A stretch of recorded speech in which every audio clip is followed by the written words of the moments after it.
ओम श्री गणेशाय नमः। ओम गं गुरुवे नमः। ओम नमः शिवाय। शिवजी सदा सहाय। विद्येश्वर संहिता अध्याय 21 और 22। पार्थिव पूजा की महिमा, शिव नैवेद्य भक्षण के विषय में निर्णय तथा बिल्व का महात्म्य।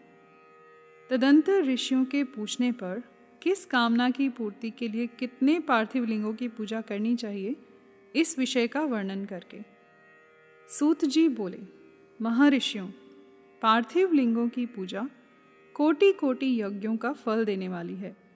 कलियुग में लोगों के लिए शिवलिंग पूजन जैसा श्रेष्ठ दिखाई देता है, वैसा दूसरा कोई साधन नहीं है। यह समस्त शास्त्रों का निश्चित सिद्धांत है। शिवलिंग भोग और मोक्ष देने वाला है। लिंग 3 प्रकार के कहे गए हैं, उत्तम, मध्यम और अधम। जो 4 अंगुल ऊंचा और देखने में सुंदर हो तथा वेदी से युक्त हो, उस शिवलिंग को शास्त्रज्ञ महर्षियों ने उत्तम कहा है।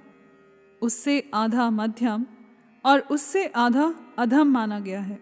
इस तरह 3 प्रकार के शिवलिंग कहे गए हैं, जो उत्तरोत्तर श्रेष्ठ हैं।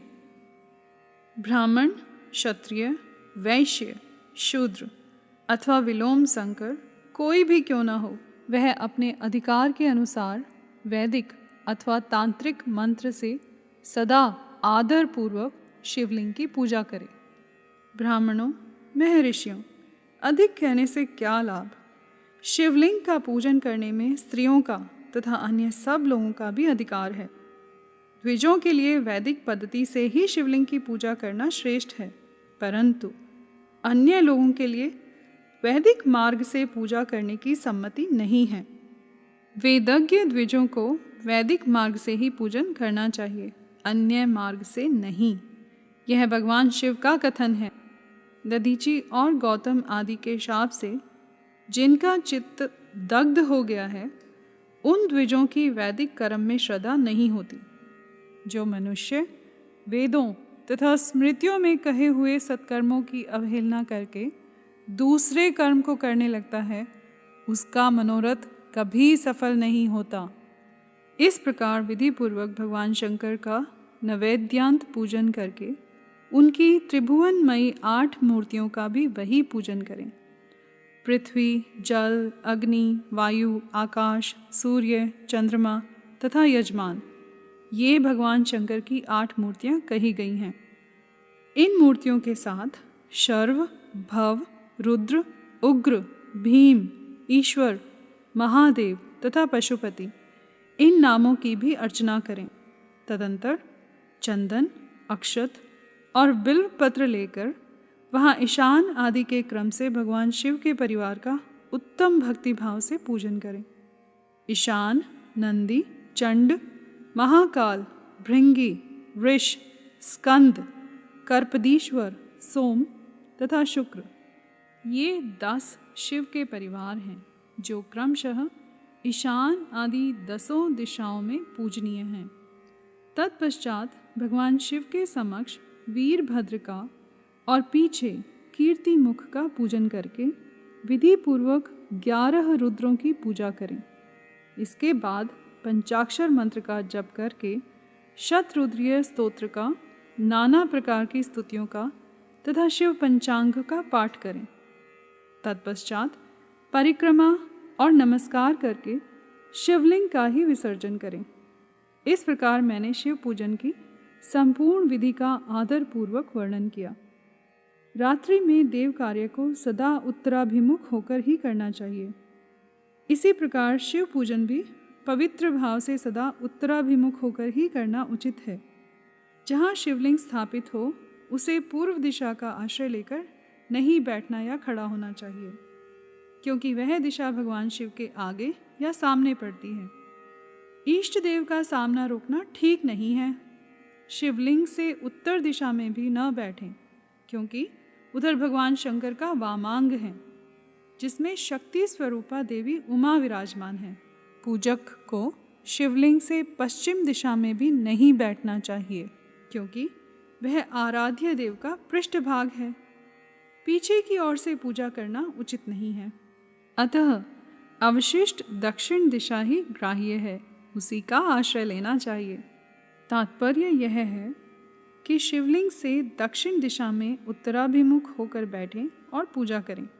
विद्वान पुरुष को चाहिए कि वह भस्म का त्रिपुंड लगाकर, रुद्राक्ष की माला लेकर तथा बिल्व पत्र का संग्रह करके ही भगवान शंकर की पूजा करें, इनके बिना नहीं। मुनिवरों, शिव पूजन आरंभ करते समय यदि भस्म न मिले तो मिट्टी से भी ललाट में त्रिपुंड अवश्य कर लेना चाहिए। ऋषि बोले, मुने, हमने पहले से यह बात सुन रखी है कि भगवान शिव का नैवेद्य नहीं ग्रहण करना चाहिए। इस विषय में शास्त्र का क्या निर्णय है, यह बताइए। साथ ही बिल्व का महात्म्य भी प्रकट कीजिए। सूत जी ने कहा, मुनियों, आप शिव संबंधी व्रत का पालन करने वाले हैं, अतः आप सबको शतशः धन्यवाद है। मैं प्रसन्नतापूर्वक सब कुछ बताता हूँ, आप सावधान होकर सुने। जो भगवान शिव का भक्त है, बाहर भीतर से पवित्र और शुद्ध है, उत्तम व्रत का पालन करने वाला तथा दृढ़ निश्चय से युक्त है, वह शिव नैवेद्य का अवश्य भक्षण करे। भगवान शिव का नैवेद्य अग्राह्य है, इस भावना को मन से निकाल दें। शिव के नैवेद्य को देख लेने मात्र से भी सारे पाप दूर भाग जाते हैं। उसको खा लेने पर तो करोड़ों पुण्य अपने भीतर आ जाते हैं। आए हुए शिव नैवेद्य को सिर झुकाकर प्रसन्नता के साथ ग्रहण करें और प्रयत्न करके शिव स्मरण पूर्वक उसका भक्षण करें। आए हुए शिव नैवेद्य को जो यह कहकर कि मैं इसे दूसरे समय में ग्रहण करूँगा, लेने में विलंब कर देता है, वह मनुष्य निश्चय ही पाप से बंध जाता है। जिसने शिव की दीक्षा ली हो, उस शिव भक्त के लिए यह शिव नैवेद्य अवश्य भक्षणीय है, ऐसा कहा जाता है।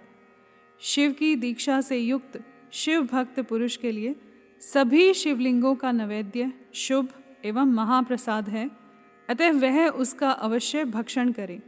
परंतु जो अन्य देवताओं की दीक्षा से युक्त है और शिव भक्ति में भी मन को लगाए हुए हैं, उनके लिए शिव नैवेद्य भक्षण के विषय में क्या निर्णय है, इसे आप लोग प्रेम पूर्वक सुने।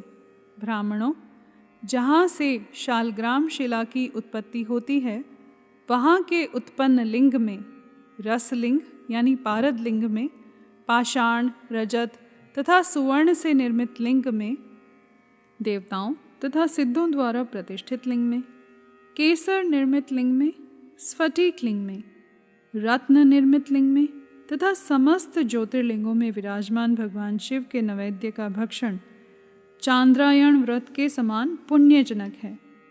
ब्रह्म हत्या करने वाला पुरुष भी यदि पवित्र होकर शिव निर्माल्य का भक्षण करे, उसे सिर पर धारण करे, तो उसका सारा पाप शीघ्र ही नष्ट हो जाता है। पर जहाँ चंड का अधिकार है, वहाँ जो शिव निर्माल्य हो, उसे साधारण मनुष्यों को नहीं खाना चाहिए। जहाँ चंड का अधिकार नहीं है, वहाँ के शिव निर्माल्य का सभी को भक्तिपूर्वक भोजन करना चाहिए। बाणलिंग, नर्मदेश्वर, लोह निर्मित स्वर्ण आदि धातुमय लिंग, सिद्धलिंग, जिन लिंगों की उपासना से किसी ने सिद्धि प्राप्त की है अथवा जो सिद्धों द्वारा स्थापित है, वे लिंग, स्वयंभू लिंग, इन सब लिंगों में तथा शिव की प्रतिमाओं या मूर्तियों में चंड का अधिकार नहीं है। जो मनुष्य शिवलिंग को विधि पूर्वक स्नान कराकर उस स्नान के जल का 3 बार आचमन करता है, उसके कायिक, वाचिक और मानसिक तीनों प्रकार के पाप यहाँ शीघ्र नष्ट हो जाते हैं। जो शिव नैवेद्य, पत्र, पुष्प, फल और जल अग्राह्य है, वह सब भी शालग्राम शिला के स्पर्श से पवित्र ग्रहण के योग्य हो जाता है। मुनीश्वरों, शिवलिंग के ऊपर चढ़ा हुआ जो द्रव्य है, वह अग्राह्य है। जो वस्तु लिंग स्पर्श से रहित है, अर्थात जिस वस्तु को अलग रखकर शिव जी को निवेदित किया जाता है, लिंग के ऊपर चढ़ाया नहीं जाता, उसे अत्यंत पवित्र जानना चाहिए। मुनिवरों, इस प्रकार नैवेद्य के विषय में शास्त्र का निर्णय बताया गया है। अब तुम लोग सावधान हो, आदर पूर्वक बिल्व का महात्म्य सुनो। यह बिल्व वृक्ष महादेव का ही रूप है। देवताओं ने भी इसकी स्तुति की है, फिर जिस किसी तरह से इसकी महिमा कैसे जानी जा सकती है। तीनों लोकों में जितने पुण्य तीर्थ प्रसिद्ध हैं वे संपूर्ण तीर्थ बिल्व के मूल भाग में निवास करते हैं। जो पुण्यात्मा मनुष्य बिल्व के मूल में लिंग स्वरूप अविनाशी महादेव जी का पूजन करता है वह निश्चय ही शिव पद को प्राप्त होता है। जो बिल्व की जड़ के पास के जल से अपने मस्तक को सींचता है वह संपूर्ण तीर्थों में स्नान का फल पा लेता है और वही इस भूतल पर पावन माना जाता है। इस बिल्व की जड़ के परम उत्तम थाले को जल से भरा हुआ देखकर महादेव जी पूर्णतया संतुष्ट होते हैं। जो मनुष्य गंध पुष्प आदि से बिल्व के मूल भाग का पूजन करता है वह शिवलोक को पा लेता है और इस लोक में भी उसकी सुख शांति बढ़ती रहती है। जो बिल्व की जड़ के समीप आदर पूर्वक दीपावली जलाकर रखता है वह तत्व ज्ञान से संपन्न हो भगवान महेश्वर में मिल जाता है। जो बिल्व की शाखा थाम कर हाथ से उसके नए नए पल्लव उतारता है और उनसे उस बिल्व की पूजा करता है वह सब पापों से मुक्त हो जाता है। जो बिल्व की जड़ के समीप भगवान शिव में अनुराग रखने वाले एक भक्त को भी भक्ति पूर्वक भोजन कराता है उसे कोटि गुना पुण्य प्राप्त होता है। जो बिल्व की जड़ के पास शिव भक्त को खीर और घृत से युक्त अन्न देता है वह कभी दरिद्र नहीं होता। ब्राह्मणों, इस प्रकार मैंने सांगोपांग शिवलिंग पूजन का वर्णन किया। यह प्रवृत्ति मार्गी तथा निवृत्ति मार्गी पूजकों के भेद से दो प्रकार का होता है। प्रवृत्ति मार्गी लोगों के लिए पीठ पूजा इस भूतल पर संपूर्ण अभीष्ट वस्तुओं को देने वाली होती है। प्रवृत्त पुरुष सुपात्र गुरु आदि के द्वारा ही सारी पूजा संपन्न करें और अभिषेक के अंत में अघनी के चावल से बना हुआ नैवेद्य निवेदन करें। पूजा के अंत में शिवलिंग को शुद्ध संपुट में विराजमान करके घर के भीतर कहीं अलग रख दें। निवृत्ति मार्गी उपासकों के लिए हाथ पर ही शिव पूजन का विधान है। उन्हें भिक्षा आदि से प्राप्त हुए अपने भोजन को ही नैवेद्य रूप में निवेदित कर देना चाहिए। निवृत्त पुरुषों के लिए सूक्ष्म लिंग ही श्रेष्ठ बताया जाता है। वे विभूति से पूजन करें और विभूति को ही नैवेद्य रूप से निवेदित भी करें। पूजा करके उस लिंग को सदा अपने मस्तक पर धारण करें। यहाँ पर अध्याय 21 और 22 समाप्त हुए। कर्पूर गौरम करुणावतारम संसार सारम भुजगेंद्रहारम सदा वसंतम हृदयारविंदे भवम भवानी सहितं नमामि।